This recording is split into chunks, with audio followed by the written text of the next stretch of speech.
And the ambassador said, yes, Mr. President. He said, make another plan. And he stayed right till the end of the day. Hello, I'm John Paramor. I've had the honour and the pleasure to have been the chief referee for the European Tour for the last close to 30 years. But I've actually been employed by the European Tour, thankfully, for over 44 years. I'm Andy McFee. I was senior tournament director for 15 years, and then I think 1997 or so, I became with John one of the two chief referees on the European Tour, and I've been working for the European Tour my entire professional life now. Hello, Andy. Hello, John. What does a European Tour referee do? Well, the primary focus of the referee is to ensure that everybody's competing fairly and to apply the rules of golf, because the rules are extremely complicated and not all the players know them, so they need some help when they're out on the golf course, and they'll get themselves into a situation and they don't quite know how to proceed, so they then call a referee, and it's up to us to sort it out. And beyond that, it's a case of keeping play moving. We spend a lot of our time timing players, keeping players in position, make sure that the game can proceed easily for television, and it's dealing with any weather situations that come up, and it's basically its administrative presence on the golf course to help the players. You know, Andy, I have a question that's put to me quite regularly, and that is, how on earth did you get to become a referee? And I kind of give them a pretty sort of strange reply. I'd say by not holding enough putts. I went caddying for a year to really learn all about professional golf, because it was something that I was very keen to join. And thankfully, and I say thankfully, because I realised then quite how good these guys really are. As a sort of passing remark to the man I was caddying for, who I have everything really to thank, and that is Peter Butler. I said, Peter, look, if you hear of anything coming up in the golf business, you've managed to convince me that I'm no blooming good at playing the game, and therefore I'd just like to find something in golf. Peter had put my name forward, and I went and had this interview with Ken Schofield. You know, he said, well, you know, we're looking for a young man to train up. And what sort of qualifications have you got? And I said, absolutely none, except I love the game. Unlike yourself, I never had any doubts that I wasn't good enough. I knew that from pretty early doors. So I went off to university, and I was just about to graduate, and I was in the pub one night. We were just chatting, and this would, Mac, what do you want to do? And I said, well, I'd somehow like to combine a career in business and sport. And from chatting with them, I wrote off a speculative letter to Colin Snape at the PGA. And I started working for the British PGA, gave my first ruling in July 1980. And it was after that, the reason I came to the European Tour is probably your fault, because I started working with you and with George on the Ryder Cup in 1981. In those early days, it was a very, very different tour in terms of, I suppose the biggest thing that happened that I noticed, you know, as I say, I was a young trainee, and I was also allowed to be the reserve referee for the 77 Ryder Cup. And obviously I didn't take that too seriously, because at the time we used to use referees from the local county unions to help us out, and occasionally the odd local pro who would do it. George was in charge of the Ryder Cup from a playing point of view, but obviously he couldn't referee every single match, and he needed the help of all these people. But I was given the responsibility of being the reserve referee. As I say, I kind of didn't get it originally, and on the first morning there was a problem, because one of the local county referees either had forgotten or wasn't there, you know, with about half an hour to go. I think I was probably still in my pit, and this is pre-mobile phones and all this sort of stuff, but someone ran back and banged on the door of our digs where we were staying and said, quick, you know, you're going to be needed. So I kind of got dressed pretty damn quickly, and I was really mindful of the fact that I might then have to referee a Ryder Cup match. I wasn't prepared at all, because I didn't think it was going to happen. Have you ever had a terrifying one, Andy? Oh yeah.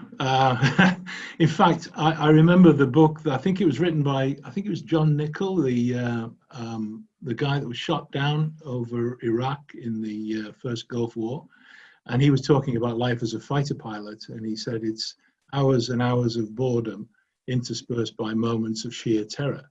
Well, the life of a referee is a little bit like that as well, because you sit out on your buggy waiting for the next call to come, and you do not know whether that question is going to be one that you can answer or one that you can't. You sit waiting for these questions to come, and the problem with the rules of golf is they are so complex. I mean, it's a game played in a natural environment over a massive tract of land. There's lots of things that can happen, and obviously the rules have got to allow for that. Have you ever counted up how many countries you've been to? Because I've completely lost count, but it's easier to go through the countries we haven't, isn't it?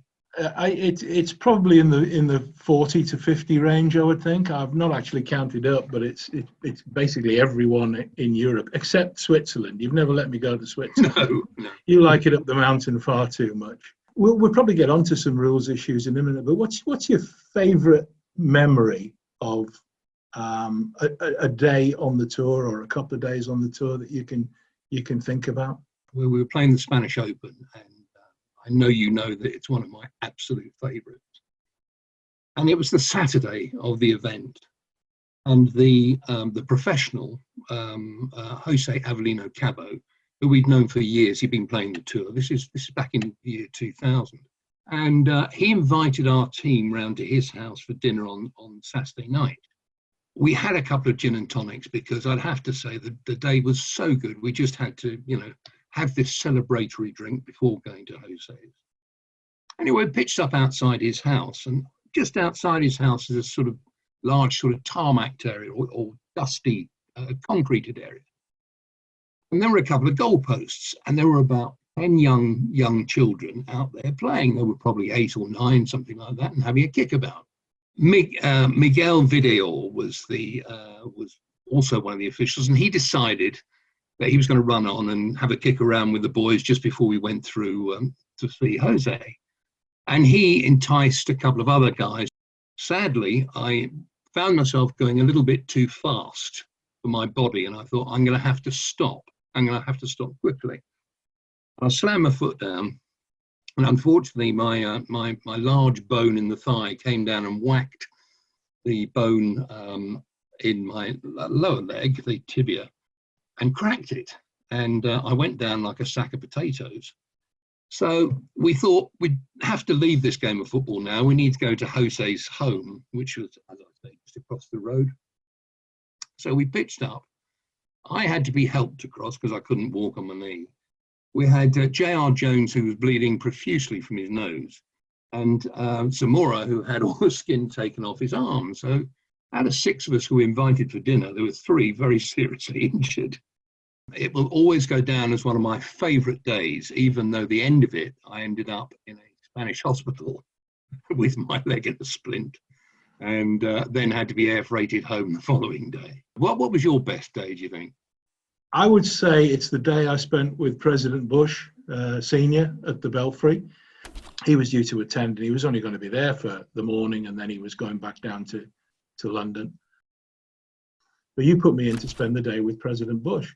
So we met with the Secret Service in the morning and got a briefing, and then we met the president, and off we go out on the golf course. And it was just incredible.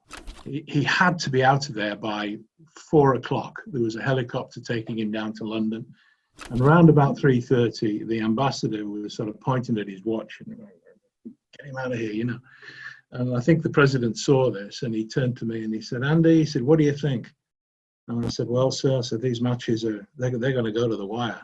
And we were watching Faldo playing at the time, and the match was nip and tuck. It was just brilliant stuff. And he turned around and he ummed and ahed for a bit, and he turned around and he said, Jim? And the ambassador said, yes, Mr. President. He said, make another plan. And he stayed right till the end of the day. And when the last game finished on the 18th green in just about enough light to hole out in, he was there to shake the hands of the American team and the European team. And I basically had a complete day with the President of the United States. We had a golf course which was substandard. We did have sort of rising star of the day, which was Jose Maria Olazabal. His ball was embedded, and he insisted that I went out and had a look at it. And then he handed over his wedge and said, I want you to play that. We had words afterwards in private, and which didn't go well. He did continue to play, and I think he ended up finishing in the top 10, having only just about made the cut. And then a couple of years ago, at the Masters, Jose Maria Olazabal gave me a letter. And in it, he talked about this particular issue. He apologized for the way he spoke to me and the way he handled the situation, and really was almost asking for forgiveness. That kind of shows what a fantastic game this is, you know, where you have moments of ultimate stress, as you've said, you know, moments of terror. That was one of them for me. And yet, you know, 30 years after it had happened, he gives me this letter. I was just absolutely blown away. I've got a story about Ernie, actually. We were in Dubai, and Ernie had got a ruling from me during the day, which he didn't much like, and he told me that in the best way that Ernie can, which usually is great fun. But we'd finished the tournament. There was no great issue, and we were in the meat company down at the souk, and we had a staff table. There was probably about half a dozen, maybe 8 of us there. And Ernie and Liesl walked in, and he saw me there, so he came over, and he said, I want to talk to you about this. So I said, well, sit down and have a drink. So he sat down. I said, you want a glass of wine? And he said, yeah, sure. So poured him a glass of wine. And he said, what are you drinking? I said, oh, it's just some old rubbish. So he turns the bottle around, and it was his wine. It was the Ernie Els wine. About 5 minutes later, he comes back with 4 bottles of wine, and he plonks them down on the table in front of us, and he said, I don't think your expenses will go to this one. He said, but have a go at this. It's actually better than mine. And if we go back to Jose Maria Olazabal, that's a nice little segue into his big pal Seve, because he was a big part of where we are now. In fact, he's probably the reason why we're here as European Tour now. And I know he was a guy who was pretty close to your heart. I mean, we all loved him. Everybody loved him. John, you should talk about that ruling at Valderrama where he hit it under the tree. There was Seve beside this tree, you're quite right, on the right-hand side. And just behind it was this massive hole. And something had obviously been some animal of some description, almost certainly dug there. And most of the stuff was kind of behind, close to Seve's ball, so that if he kind of addressed the ball, he'd probably catch it on his backswing. So he was claiming relief. It did take me a long time, and I thought, this is not going to go well for me, because obviously in a tournament in Spain, the vast majority of the spectators were Spanish. They were desperate for Seve to win. I need evidence. I'm afraid. I disagree. What do we do now? With Seve at one stage putting his hand on my shoulder as I sort of felt around the hole. And he said, be careful, it might bite. And I thought, what a lovely sort of thing to say to me in that moment of very, very high pressure. As you walked away, you apologized. And he said, no, don't apologize. But as you walked away, he gave you a look. And there's that phrase, if looks could kill, well, that was the one. I mean, it was priceless. I think one of the good things that we've done with the RNA between us, John, is that with David Rickman and Grant Moyer, and with help from the USGA now, I think we can say that we've helped persuade them that there are certain rules that needed to change. And now, you know, with that situation with Seve would not be a penalty, would not be an issue now. Anytime a ball moves on the putting green, we've solved that. And I'm quite happy with where we've got to on the rules review. And one of the things that I will look back on my career is my involvement in that. That's the one thing that I look back on. I think I really enjoyed that cooperation. I am absolutely delighted that, you know, you've done that, and I'm so pleased that it is something that you can actually hang your hat on and say you're proud of. But we're all proud of it, and we're delighted it went that way. the days can be really tough, particularly when the weather is nasty. And we expect our staff to go out there from 6 o'clock in the morning. You can be soaking wet by 6:10, and you've got another 14 or 15 hours ahead of you. Every single one of them is committed, and I will miss that. I'll miss the banter on the radio, and I'll miss being out on golf courses. I'm hopefully going to be on golf courses a bit more now, but with some clubs in my hand. Just like Andy, I will miss the players. I'll miss the interaction with the players, which I've always enjoyed. Well, for the most part, there are obviously a couple of occasions where it hasn't gone well. And I will miss the travelling. I've always enjoyed travelling, and of course with the European Tour, that's been a good thing. The one thing you've always got to do is have a love for the game, which we both have. You've got to rules, find out really, try and work out what they're there for and why they're in place. Yeah, I think a referee's he's got to know his stuff. That's the main thing. You've got to dig into the rules deeply and the interpretations. You've got to be fair. You've got to take your time. The referee pitches up, and it's not like many other sports where anything that happens on the football pitch or the cricket ground is there for the umpire or the referee to see. We're pitching up after it's happened, and then people are trying to describe it.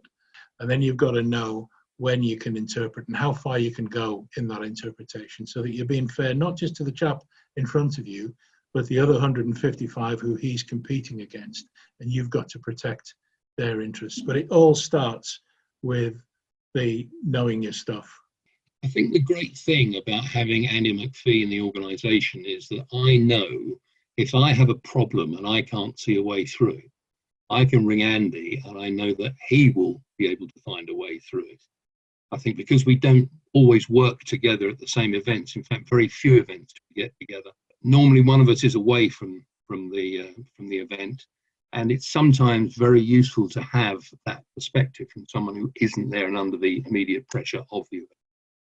When John speaks about the rules of golf, people listen and players listen. And when you got to give some tough decisions sometimes, they will get to the point where they say, "Are you really sure?" And if John Paramor says, "I'm really sure," that usually ends it. I think it's enough for me if somebody, I remember him. One of the great sadnesses in life for me is people that live it and don't leave a ripple. Well, if I've left a ripple on the game of golf and somebody says, "I remember him," that's enough for me. I would like, really, the first reaction, it's a smile. And then, yeah, he was fair.